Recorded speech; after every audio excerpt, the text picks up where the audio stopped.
Ta-da! And back at you with another video, and welcome to this edition of Stop the Capping. I'm your host, Ahmad, and we got some things to talk about. So, with that being said, let's step right into it. So, this past weekend was actually championship boxing on Prime. We had a championship boxing. We had the lightweight division. We had 135, 30 and 0. Gervonta Tank Davis. And on my left, we had the 130-pound world champion, Lamont Roach. Both of these young men are familiar with each other through the amateur rankings. And this past weekend, they both went at it at the 135-pound division. Lamont Roach actually moved up in weight to take on Gervonta Tank Davis. And if you've been following the career of Tank Davis, he's an explosive fighter. He has over 28 knockouts to his credit, and he's a devastating puncher and an excellent fighter. Well, this past weekend, the first time in his career, he had a fight that ended in a draw. Now, a lot of people were upset, and my thing is this. As far as I'm concerned, neither one of them really dominated the fight to a point where you had a clear winner. I think the decision to deem it a draw was an appropriate decision. I think it was the right decision, even though people um, in the media, some sportscasters, some sports announcers, some former and some former champions, some current champions felt otherwise. Mainly Terrence Crawford, he actually felt that Lamont Roach should have won the fight, should have been declared the victory. He felt that Lamont Roach was robbed based on the technicality that happened through the ring around about maybe the sixth or seventh round. Gervonta Davis had something that got in his eye, and he inadvertently took a knee. Now in boxing, when you take a knee or your hand touches the ground, it's usually considered a knockdown. And normally, what the referee is supposed to do is give you a standing 8 count. Now, sometimes, as my father once said, sometimes you get what is called a first Sunday every month. Sometimes things happen that are not um, of the norm. In other words, it's more like a mitigating circumstance. Something was in Gervonta Davis's eye, and he immediately went to his knee. He went to his knee. He wasn't touched. He wasn't punched. The referee was there on it, and he could clearly see, hey, he just went down, but there was no punch thrown by Lamont Roach. Lamont Roach didn't throw a punch that caused Davis to go down. He just went down. And then when he went down, he said something in his eye, and he went to his corner and took a towel and wiped his face and came, and then they resumed the fight. Everybody just had a hissy fit over that little technicality. I mean, I understand that there's rules, but also there's such a thing as mitigating circumstances. Life ain't always about you got to follow it to the 99.9%. Sometimes mitigating circumstances will allow certain rules to sort of like, okay, hey, let's not let that happen again, but we understand the situation, we'll let it go. So as a fighter, why would you want to take a technicality and try to use that to win a fight? If you're a fighter, when you want to go out beating a man as a fighter and not beating a man on a technicality just to get a few points in your favor, and that's what Terrence Crawford was basically hollering about. Also, to the simple fact that he thought most of the rounds were won by Lamont Roach. I thought it was 6-6. Now, if you want to use that technicality to win an extra point, then yeah, you probably have an 8-10, which or you have a 7-5, a 7-5 victory in favor of Lamont. If you want to use that technicality to take the win, I think the judges did the right thing by making it a draw. Irregardless of how people felt, I think that was the right call because there was no clear winner. To me, there absolutely was no clear winner. I think Gervonta Davis underestimated his opponent. I think Gervonta Davis was not properly prepared because he didn't allow Kevin Ford, his coach of almost all of his life, to take lead in his fight. Another coach took leave. I'm not sure why a change was done, but watching that fight, that change almost cost Gervonta Davis a loss in his career. Whatever issues or non-issues going on with him and Kevin Ford, they need to rectify the SAAP for the next fight. I think he needs to go back to the drawing board. Sometimes when you change coach, the way Gervonta did it, I think Kevin Ford would probably been a little more tougher and a little more technical, preparing Gervonta Davis and then by Gervonta Davis getting another coach, Gervonta Davis can kind of say like I don't want to do this. He can sort of like dictate policy, and the new coach just gonna follow what Gervonta Davis said or want to do, whereas Kevin Ford is gonna run it. We're gonna do X, Y. We're gonna do A, B, C, D. And I think this other coach may have allowed Gervonta Davis to, even though they had worked before, but Kevin Ford was always in control, even though the other coach and Kevin Ford had worked together, but Kevin Ford was still the lead coach in those previous encounters that they worked together. Kevin Ford was always in charge. This time he wasn't. The other coach was. And if Gervonta Davis sit back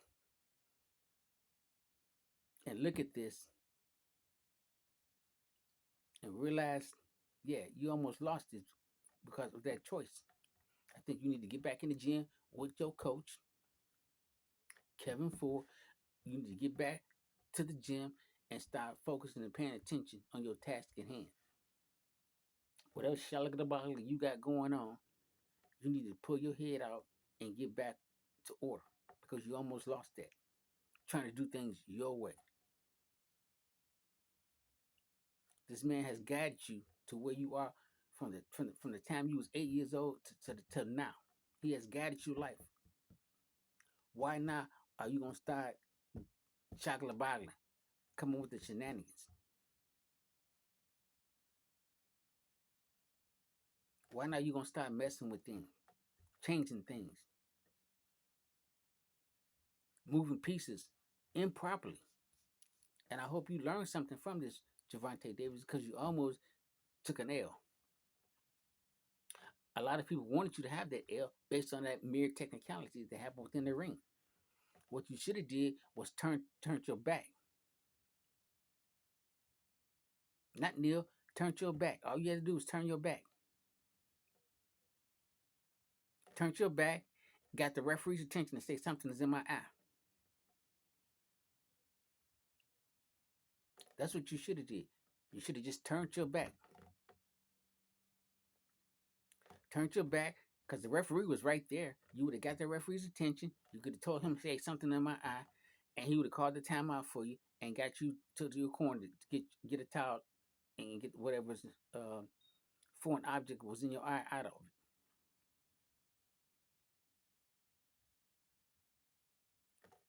You going down, touching your knees the way you did, almost cost you that fight. It's luckily that everyone saw it, including the judge saw it, because they were right behind you. That nobody a punch wasn't thrown. So based on the mitigating circumstances that transpired within the ring, I thought it was a good thing hey, tonight, rule it as a knockdown. That's just my viewpoint of it. I'm not a judge. I'm not the referee, and I wasn't the fighters in the ring. I'm just a spectator watching it like everybody else. I'm just making my own commentary like everyone else. I'm giving my own viewpoint from my perspective. Doesn't mean I'm right. Doesn't mean I'm wrong. It's just a perspective on what I saw. It's a perspective on how the fight was called, and I think that the call was correct. I think it was a draw. And Gervonta Davis, during his post interview, he stated that the outcome of this fight was in my hands, and I didn't do the things that I was supposed to do. It was all on me. He didn't make excuses. He didn't blame the coaches. He took responsibility for his conduct, actions, and behavior in that fight, which is what you're supposed to do.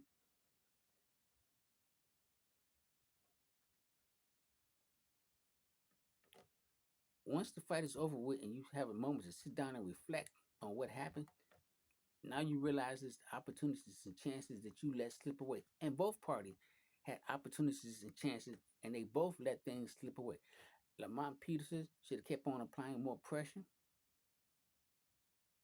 instead of trying to play it safe, trying to counter everything to Gervonta Davis. He should have took more initiative himself because he had some quick hands. His combinations was working, and then you already have a history with Gervonta Davis, even though they were youth.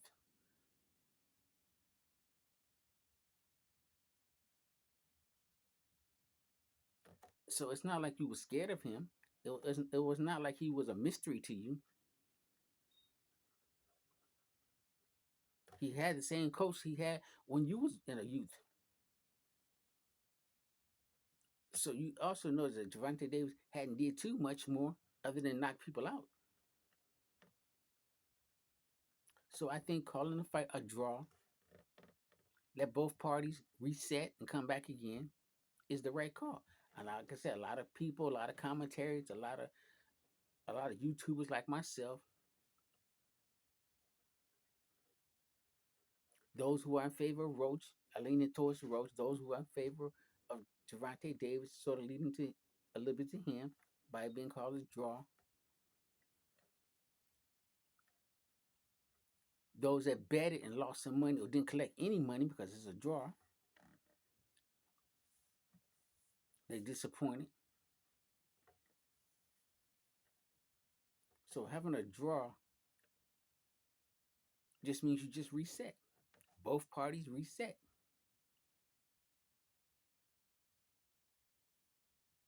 Now we as fans, now we got something to really look forward to. Now we got something to really say, okay, okay, let's run that back.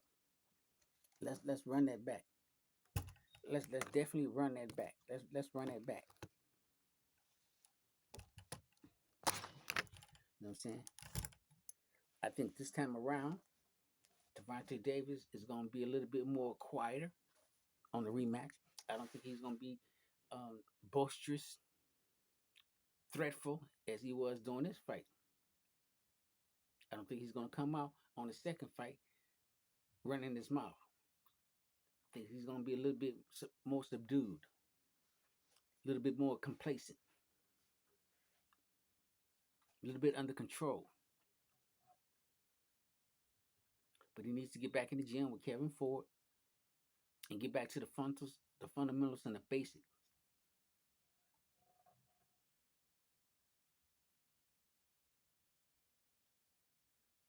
You know what I'm saying? Don't do changes like this in the middle of your career. You possibly got maybe 3, 4 more years left in you. Why are you making changes like this? Stick with what's working. If it's not broke, why are you attempting to fix something that has been working for you and proven? You got 28 fights that have proven to you or should have proven to you that what you're doing, the road that Kevin Ford has you going on, is the right road to go for. Is the right road to stay on. So why would you try to switch things up and almost giving yourself an L? You're right. That'd have been all on you, Gervonta Davis. That'd have been your mistake, your miscalculation, telling in your career. Now you want to flip up coaches. Stupidity of the highest order. As far as I'm concerned, who does a move like that? Especially when you had 28, more than 28, because Gervonta Davis was 30-0, 30 successful fights. Why are you at the tail end of this? You're gonna start flipping coaches. Now everybody's trying to peep this and peep that. Everybody's trying to come up with their own scenario. Look at this. He didn't hug him here, and he didn't do this here. I mean, if you watch the post-fight when Gervonta Davis was walking around talking to different people within the ring, oh my God, everybody's just finding everything left, right, and center with that picture. Oh, he didn't do this. Oh, Kevin Ford dissed him this. Oh, Gervonta Davis dissed him. They ain't talking to each other. They ain't no hugging. They ain't no this. They ain't no that. Yeah, because Kevin Ford giving him that look like, see, you went with him and you almost lost. Now you ready to come back home and get back to business? Kevin Ford gave him that you ready. Kevin Ford gave him that you ready to come back home and take care of business. I bet you for the second fight, Kevin Ford gonna be running that camp. I bet you for the second fight, Kevin Ford's gonna be running that camp. Because if he don't, Gervonta Davis is gonna lose. Point blank and period. If he keep that same coach that was leading him for this fight, and he can retain him for the second fight, mark what I tell you, Gervonta Davis gonna have his first L. And so then you can throw all that talk out the window about being better than Floyd. Because you'll be 31-1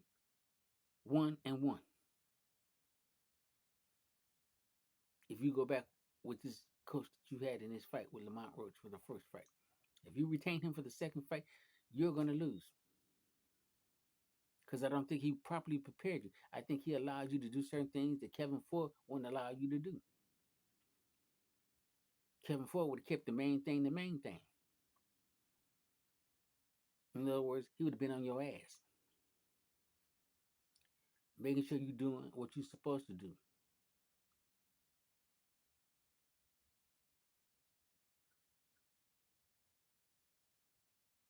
He said, I should have been pressing more. I should have been doing this more. No, the reason why you didn't press more, because he was tagging that behind. The reason why you couldn't press like you wanted to press, because he was getting that, he was tagging you.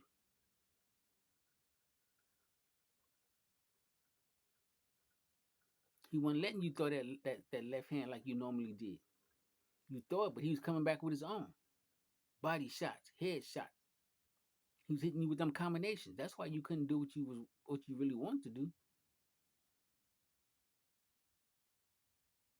So I think a draw is the right call, is the appropriate call.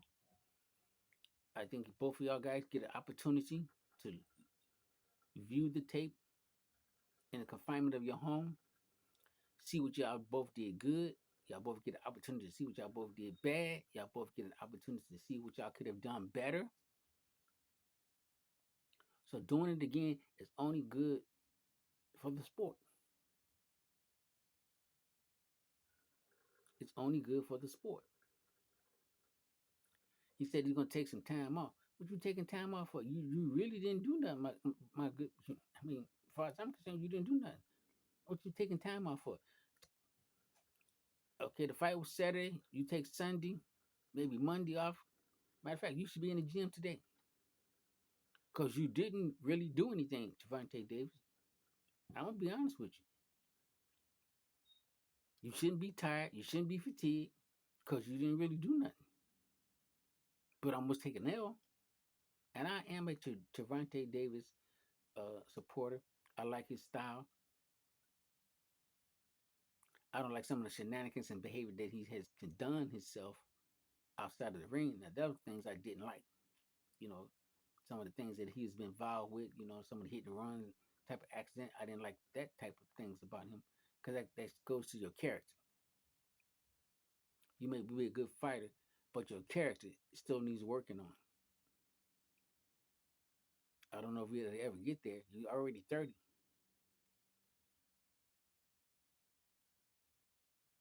But far as his fighting style, his fighting pedigree, his knowledge of the game, he's an excellent fighter. But he just has bad character outside of the ring when he gets that alcohol in him and he's around the wrong crowd. Plus, he was laid off for 9 months.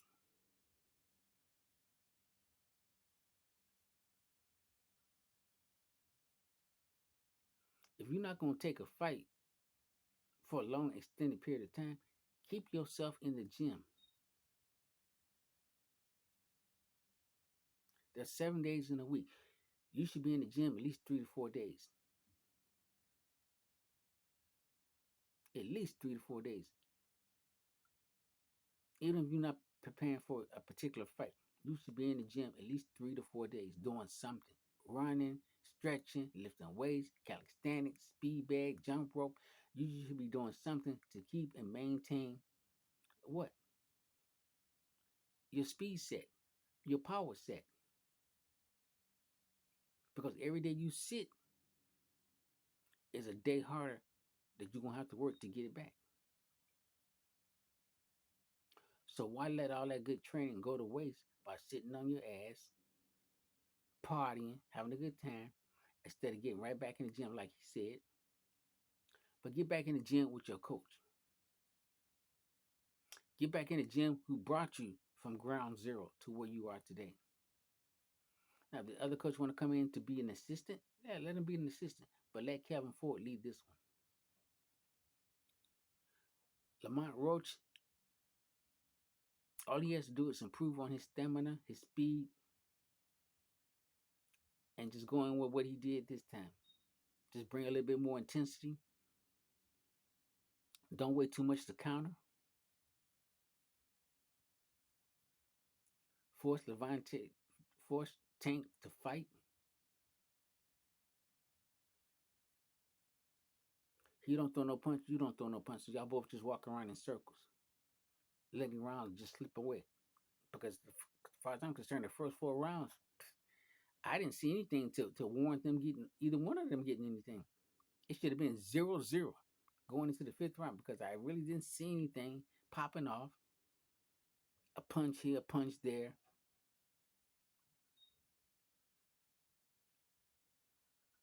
You know, you look at the concubine numbers. I'm like, where they getting these numbers from? I'm watching the fight. I'm like, where are these punches coming? Where are these phantom punches coming from? 440 to 278. I'm like, who threw? You mean them two threw 678 punches between them two? When? Where?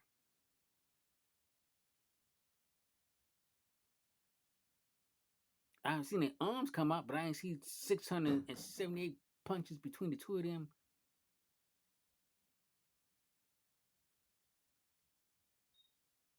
Make contact.